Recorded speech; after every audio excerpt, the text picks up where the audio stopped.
Hello students, हमने पिछली class में इलेक्ट्रॉन जिस ऑर्बिट में घूमता है उसका रेडियस कैलकुलेट कर लिया था। इलेक्ट्रॉन की वेलोसिटी पता कर ली थी। हमने ये पता करा था कि हाइड्रोजन के फर्स्ट ऑर्बिट में जो इलेक्ट्रॉन की वेलोसिटी होती है वो स्पीड ऑफ लाइट का 1/137 पार्ट होती है। आज हम देखेंगे कि इलेक्ट्रॉन जब अपने ऑर्बिट में घूमता है तो उसकी फ्रीक्वेंसी कितनी होती है। फ्रीक्वेंसी अपन को कैलकुलेट करनी है। तुमने एक रिलेशन पढ़ा होगा v equal to omega r, जिसमें v का मतलब होता है लीनियर वेलोसिटी, ओमेगा का मतलब होता है एंगुलर वेलोसिटी। रोटेशनल मोशन में पिछले साल ओमेगा का फॉर्मूला भी पढ़ा है। ओमेगा होता है 2πn, जहां पर n फ्रीक्वेंसी होती है। हम उसी फ्रीक्वेंसी को यहां पर न्यू से भी डिनोट कर सकते हैं। तो ओमेगा हो गया 2π न्यू। इसको अपन यहां ओमेगा की जगह रख दें तो v आ जाएगा 2π न्यू इंटू आर। अब बच्चों अपन यहां पर v की जगह पर वेलोसिटी की वैल्यू रखते हैं। हमने पिछली क्लास में वेलोसिटी का फॉर्मूला डिराइव करा था। वेलोसिटी अपन ने ये कैलकुलेट करी थी ZE²/2NH∈0। इसको हम वेलोसिटी की जगह सब्स्टिट्यूट करते हैं। ZE²/2NH∈0 ये हमने वेलोसिटी की जगह रखा। इक्वल टू में 2π न्यू आर, ऐसे ही न्यू को वहां रखेंगे, 2π और r इधर, तो ये आ जाएगा ZE² अपॉन ये 2 इंटू 2 4 हो गया, पाई एक एप्सिलॉन नॉट पहले से ही था, ये NH और ये R आ गया नीचे, NHR। इधर पे क्या बचा, सिर्फ न्यू। हम 2π को इधर लाए तो ये 2 इंटू 2 4 हो गया, ये वाला पाई, ये एप्सिलॉन नॉट, बाकी NH और R यहां का, ये आ गई न्यू की वैल्यू। तो ये न्यू का एक फॉर्मूला हो गया। इसी को हम एक और तरीके से लिख सकते हैं। ये जो कांस्टेंट होता है 1/4π एप्सिलॉन नॉट, उसको हम k से डिनोट करते हैं। तो इसकी जगह k रख दिया तो न्यू आ जाएगा kZE² upon NHR, kZE² upon NHR। तो ये आ गई बच्चों फ्रीक्वेंसी। तो ये होती है अपने ऑर्बिट में घूमने की इलेक्ट्रॉन की फ्रीक्वेंसी। नेक्स्ट टॉपिक है बच्चों energy of electron. Energy of electron पहले भी हमने इस चैप्टर में इलेक्ट्रॉन की एनर्जी कैलकुलेट करी है, पर वो रदरफोर्ड के मॉडल से करी थी। ये जो इलेक्ट्रॉन की एनर्जी है वो on the basis of Bohr's model है। टोटल एनर्जी जो होती है इलेक्ट्रॉन की, ये काइनेटिक और पोटेंशियल दोनों का सम होती है। एक चीज का ध्यान रखना कि यदि अपन को एनर्जी ऑफ इलेक्ट्रॉन का एक्सप्रेशन पूछा जाता है तो जो बोर्स वाला है अब अपन को वही यूज करना है। यदि रदरफोर्ड का पूछा जाए तो ही रदरफोर्ड का लिखना है, अदरवाइज जो अपन अभी डिराइव करने वाले हैं यही एक्सप्रेशन हम यूज करेंगे। तो अपन क्या करेंगे, दो एनर्जीज पहले अलग अलग कैलकुलेट करेंगे और फिर दोनों का सम निकालेंगे तो वो टोटल एनर्जी आएगी। तो हम सबसे पहले निकाल लेते हैं kinetic energy. Kinetic energy 12mv², but अपन को पता है जब इलेक्ट्रॉन अपने ऑर्बिट में मूव करता है तो सेंट्रीपिटल फोर्स इक्वल टू होता है इलेक्ट्रोस्टैटिक फोर्स। इलेक्ट्रोस्टैटिक फोर्स किस किस के बीच में एक्ट करता है, ये न्यूक्लियस जिसका चार्ज होता है Ze और ये इलेक्ट्रॉन जिसका चार्ज होता है E, ऑर्बिट का रेडियस R। तो सेंट्रीपिटल फोर्स हो गया mv² upon R, electrostatic force हो गया 1/4π एप्सिलॉन नॉट Q1 Q2, ये Ze into E upon R²। R से ये स्क्वायर कट गया ये आ गई mv² की वैल्यू। ये जो mv² की वैल्यू आई इसको अपन यहां रख दें, तो काइनेटिक एनर्जी होगी हाफ, और mv² की जगह पर ये पूरा 1/4πε0 z e into E square और नीचे r, ये 2 इंटू 4 हो जाएगा 8, तो ये आ जाएगा ZE² 8πε0 r। ये काइनेटिक एनर्जी आ गई। इसको हमने एक इक्वेशन मान लिया। अब निकालते हैं पोटेंशियल एनर्जी। पोटेंशियल एनर्जी होती है 1/4πε0 Q1 Q2 बाय R। ये पोटेंशियल एनर्जी। पोटेंशियल एनर्जी में चार्ज का साइन भी लेना है, जो हमने यहां पर नहीं लिया था कूलम्स लॉ में। तो ये हो गया 1/4πε0 Q1 और Q2 की जगह दो चार्जेस, एक है Ze जो न्यूक्लियस का चार्ज है तो पॉजिटिव, दूसरा इलेक्ट्रॉन का चार्ज है तो -e, और नीचे R। तो ये आ जाएगा -ZE² 4πε0 r। ये पोटेंशियल एनर्जी। अब अपन को निकालनी है टोटल एनर्जी, तो दोनों का सम निकाल लेंगे, K + U। ऐड करा दोनों को, तो ZE² 8πε0 r, ये K हो गया। पोटेंशियल एनर्जी ये हो गई -ZE² 4πε0 r। कॉमन निकालेंगे इसमें से, ZE² 4πε0 r कॉमन, तो यहां बचेगा 1/2 -1, हाफ -1 -हाफ, तो ये आ गया ZE² 4πε0 r, हाफ -1 तो -हाफ। इसी को हम लिख सकते हैं -ZE² 2 इंटू 4 हो गया 8, 8πε0 r। ये होती है बच्चों इलेक्ट्रॉन की एनर्जी। ये एनर्जी ऑफ इलेक्ट्रॉन के लिए एक्सप्रेशन आ गया। अब इसमें जहां r है, हम उसकी जगह पर रेडियस ऑफ ऑर्बिट रख सकते हैं। रेडियस ऑफ nth ऑर्बिट का फॉर्मूला हमने पिछली क्लास में डिराइव करा था। रेडियस ऑफ nth ऑर्बिट का ये फॉर्मूला हमने डिराइव करा था। इसको हम r की जगह सब्स्टिट्यूट कर देते हैं, तो ये आ जाएगा -ZE² 8πε0, r की जगह वैल्यू रखी n² h² ε0 πmZE², ये ऊपर चला गया, पाई से पाई कैंसिल हो गया। अब यहां पे z दो बार आ गया, तो -Z² me4 अपॉन नीचे बचा 8 ε0 h², 8 ε0 दो हैं तो ε0 का स्क्वायर h² और n²। ये जो n² है उसको मैंने ऐसे ब्रैकेट के बाहर रख दिया, इसको मैंने लिख लिया 1/n²। अब इसमें तुम देखो ये पूरी वैल्यू किसी एक पर्टिकुलर एटम के लिए कांस्टेंट रहती है, क्योंकि एक पर्टिकुलर एटम का एटॉमिक नंबर फिक्स, तो Z constant, m mass of electron constant, E electron का चार्ज कांस्टेंट, ε0 की वैल्यू जानते हो कांस्टेंट होती है, H प्लैंक्स कांस्टेंट वो कांस्टेंट, तो सारी चीजें कांस्टेंट है।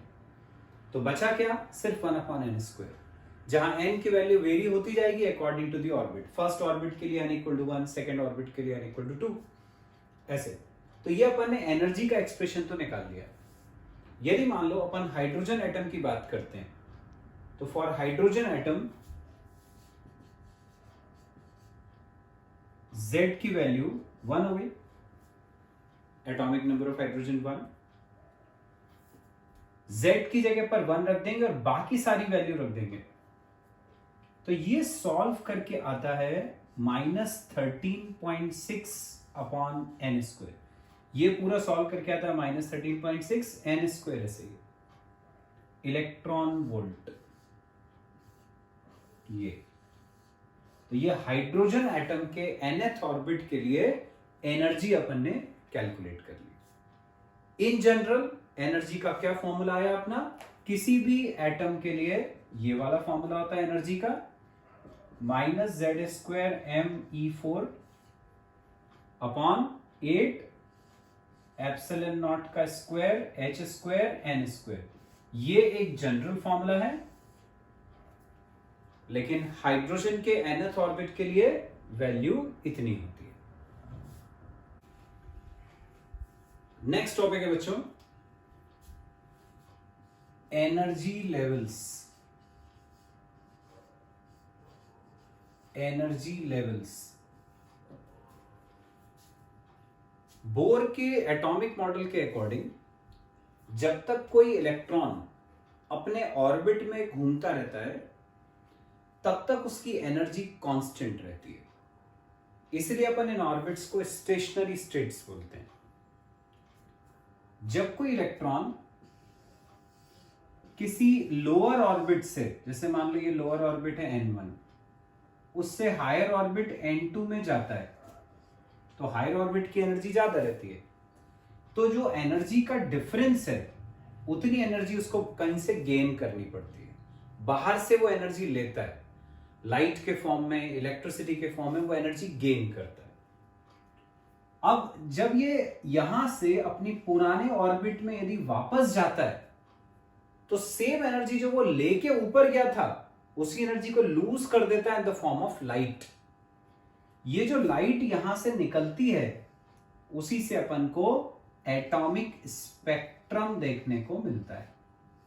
जो लाइट यहां से निकलती है एनर्जी लॉस की वजह से, उसी से हमें एटॉमिक स्पेक्ट्रम देखने को मिलता है, जो तुमने पढ़ा हुआ है हाइड्रोजन के केस में हाइड्रोजन स्पेक्ट्रम कहते हैं जिसको अपन, जिसमें अलग अलग लाइंस होती हैं, लाइमन सीरीज, बामर सीरीज, वो सारी लाइंस जो तुमने पहले पढ़ी हुई हैं। तो अभी अपन ये कैलकुलेट करेंगे कि जो लाइट यहां से निकल रही है उसका वेव नंबर और वेव लेंथ कितनी होती है। वेव नंबर निकालेंगे और वेव लेंथ निकालेंगे। वेव नंबर क्या होता है, वेव नंबर होता है वेवलेंथ का रेसिप्रोकल। तो तुम्हें एक बार यदि वेवलेंथ पता चल गई तो उससे वेव नंबर निकल आएगा। सबसे पहले अपन देखते हैं, यदि मान लो इलेक्ट्रॉन n1 ऑर्बिट में है तो उसकी एनर्जी कितनी है, En1 पढ़ा भी अपन ने।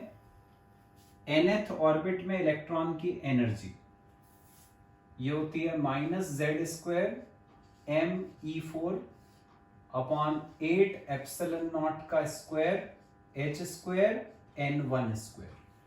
ऑर्बिट का नाम अपन ने अभी n1 रखा है तो ये n1 आ गया। En2 निकालेंगे तो n1 की जगह n2 आ जाएगा, तो -z² me4 upon 8 epsilon naught का स्क्वायर h² n2², ये En2 आ गया। अब दोनों ऑर्बिट की एनर्जी का डिफरेंस, नीचे से ऊपर जाता है तो मैंने बोला था ऊपर वाले की एनर्जी ज्यादा है तो एनर्जी गेन करके गया था, तो एनर्जी का डिफरेंस निकालना है, तो दोनों को minus, En2 minus En1 subtract करेंगे, इसमें से इसको subtract, -z² me4 upon 8 epsilon naught का स्क्वायर h² n2², माइनस करना है En1, ये -z² me4 upon 8 epsilon naught का स्क्वायर h² n1², ऐसा आ गया। तो delta E equal to, common निकालेंगे अब इसमें से, ये माइनस माइनस प्लस हो जाएगा, हम कॉमन निकाल रहे हैं z² me4 upon 8 epsilon naught का स्क्वायर एच स्क्वायर, ये पूरा कॉमन। तो बचा क्या, minus minus plus 1 upon n1 square minus 1 upon n2 square, इतना बच गया। ये निकल आया बच्चों अपना डेल्टा ई, मतलब एनर्जी का डिफरेंस, जितनी एनर्जी उसको लेनी पड़ी n1 से n2 ऑर्बिट में जाने में। अब मैंने क्या बोला, जब ये यहां से वापस आता है तो सेम एनर्जी को लूज कर देता है in the form of light.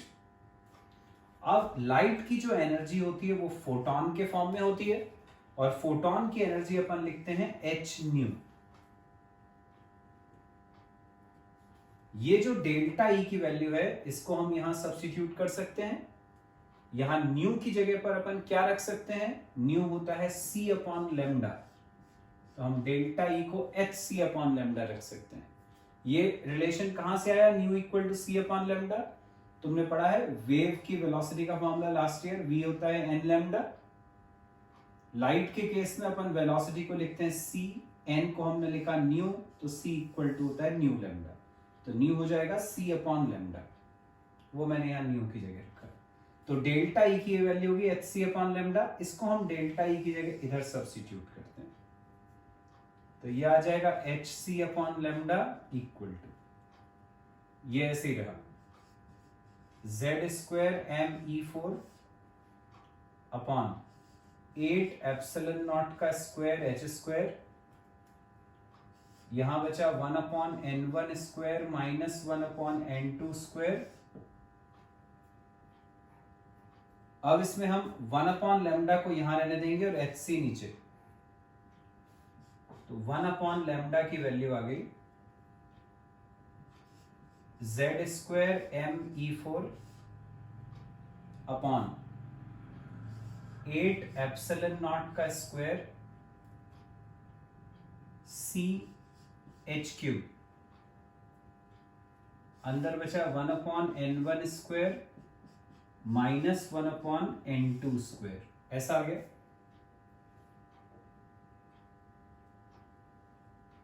अब बच्चों इसमें हम ये z स्क्वायर को ऐसे ही छोड़ दें यदि, तो ये बाकी पूरी वैल्यू कांस्टेंट है किसी भी एटम के लिए, देखो m constant, e constant, epsilon not, c और h सब कांस्टेंट। z बदल जाएगा अलग अलग एटम के लिए, क्योंकि अलग अलग एटम का एटॉमिक नंबर अलग होगा। ये जो पूरी वैल्यू जो कांस्टेंट होती है इसको अपन बोलते हैं Rydberg constant, me4 upon 8 epsilon naught का स्क्वायर सी एच क्यूब, इसको हम बोलते हैं रिडबर्ग कांस्टेंट, आर से डिनोट करते हैं। बच्चों आर एक कांस्टेंट होता है, इसको हम बोलते हैं रिडबर्ग कांस्टेंट, रिडबर्ग कांस्टेंट, और इसकी फिक्स वैल्यू होती है 1.097 into 10 to the power 7 metre inverse, ये उसकी कांस्टेंट वैल्यू होती है। तो अपन इस पूरे की जगह पर आर रखते हैं, तो 1 अपॉन लेमडा आ गया Z square R 1 upon n1 square minus 1 upon n2 square, ये 1 अपॉन लेमडा की वैल्यू आ गई। अब मैंने पहले ही बताया था तुम्हें कि 1 अपॉन लेमडा वेवलेंथ का रेसिप्रोकल वेव नंबर कहलाता है, ये बताया था। तो जहां पर 1 अपॉन लेमडा है हम उसकी जगह वेव नंबर लिख सकते हैं, तो wave number nu bar equal to आ गया Z square R 1 upon n1 square minus 1 upon n2 square, ये वेव नंबर के लिए आ गया फॉर्मूला। हाइड्रोजन के लिए यदि अपन सेम एक्सप्रेशन लिखें, फॉर हाइड्रोजन एटॉमिक नंबर 1 हो जाएगा, तो न्यू बार आ जाएगा आर और ब्रैकेट में 1 upon n1 square minus 1 upon n2 square, ये न्यू बार की वैल्यू आ गई in case of hydrogen. Next topic है बच्चों हाइड्रोजन स्पेक्ट्रम और line spectra of hydrogen atom.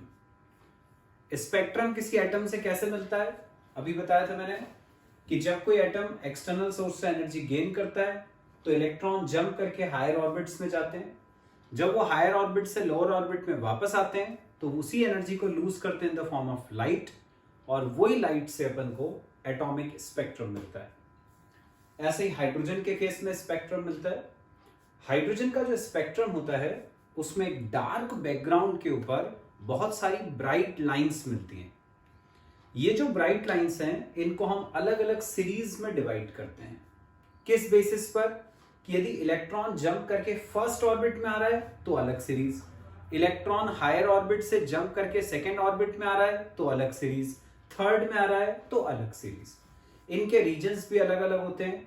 कोई सीरीज इंफ्रारेड रीजन में लाई करती है, कोई सीरीज विजिबल रीजन में लाई करती है, कोई सीरीज अल्ट्रावायलेट रीजन में लाई करती है। तो वो जो डिफरेंट सीरीज है हाइड्रोजन के स्पेक्ट्रम में वो अपन देखेंगे, और हर एक सीरीज के केस में वेवलेंथ और वेव नंबर क्या होता है वो देखते हैं। सबसे पहले लाइमन सीरीज।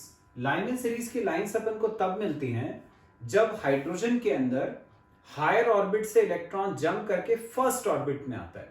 तो जब फर्स्ट ऑर्बिट में आता है तो अपन को लाइमन सीरीज की लाइंस मिलती हैं। अब इस केस में वेवलेंथ या वेव नंबर कैलकुलेट करने का फॉर्मूला जो अपन ने अभी डिराइव करा था उसी का यूज करेंगे। ये हमने डिराइव करा था वेव नंबर का फॉर्मूला R, जिसको रिडबर्ग कांस्टेंट बोलते हैं, 1/n1 square minus 1/n2 square. यहां पर न्यू बार का मतलब ही वेवलेंथ का रेसिप्रोकल होता है 1/λ। तो हमने न्यू बार की जगह रख दिया 1/λ। R ऐसे ही है। लाइमन सीरीज के केस में मैंने बोला कि इलेक्ट्रॉन जंप करेंगे from higher orbit to the first orbit. तो जिस ऑर्बिट में आता है वो अपना n1 होता है और जहां से आता है वो n2 होता है। तो आ किस में रहा है? फर्स्ट में, तो n1 की वैल्यू 1 होगी। आ कहां से रहा है? उससे हायर से। अब हायर तो कुछ भी हो सकता है, सेकेंड, थर्ड, फोर्थ, फिफ्थ, तो अपन ने उसको n लिख लिया, जहां पर n की वैल्यू 2, 3, 4 कुछ भी हो सकती है। ये जो लाइंस मिलती हैं अपन को फर्स्ट सीरीज की, ये अल्ट्रावायलेट रीजन में लाई करती हैं। सेकेंड सीरीज है बामर सीरीज। बामर सीरीज की लाइंस ही सिर्फ ऐसी हैं जो अपन को विजिबल रीजन में मिलती हैं, जो दिखाई देती हैं। बामर सीरीज की लाइंस कब मिलेंगी? जब इलेक्ट्रॉन हायर ऑर्बिट से सेकेंड ऑर्बिट में आएगा। सेकेंड ऑर्बिट में आएगा मतलब n1 2 हो जाएगा, n2 की जगह पर उससे बड़ा ऑर्बिट जो हमने n मान लिया, जहां n की वैल्यू 2 से बड़ा ऑर्बिट 3, 4, 5 कुछ भी हो सकता है। उसके बाद की जो तीनों सीरीज हैं, पाश्चन, ब्रैकेट एंड फंड, ये तीनों सीरीज लाई करती हैं इन द इंफ्रारेड रीजन। ये तीनों इंफ्रारेड रीजन की लाइंस होती हैं। पाश्चन सीरीज में तुम समझ ही गए हो गए, इलेक्ट्रॉन आएगा हायर ऑर्बिट से थर्ड ऑर्बिट में, ब्रैकेट में फोर्थ में और फंड में फिफ्थ ऑर्बिट में। तो पाश्चन सीरीज के लिए फॉर्मूला ये हो गया, जहां n की वैल्यू थर्ड से बड़ा orbit 4, 5, 6 dot dot dot. Brackett series के लिए n की वैल्यू 4 से बड़ा ऑर्बिट 5, 6, 7 डॉट डॉट डॉट। और फंड सीरीज के लिए 5 से बड़ी होगी n की value, that is 6, 7, 8 dot dot dot. तो इस तरह से बच्चों ये हाइड्रोजन स्पेक्ट्रम में अपन को डिफरेंट लाइंस देखने को मिलती हैं। तो अब ये चैप्टर अपना एटम्स खत्म हो गया। इसकी मैं वर्कशीट दूंगा, उसके क्वेश्चंस तुम ट्राई करके देखना।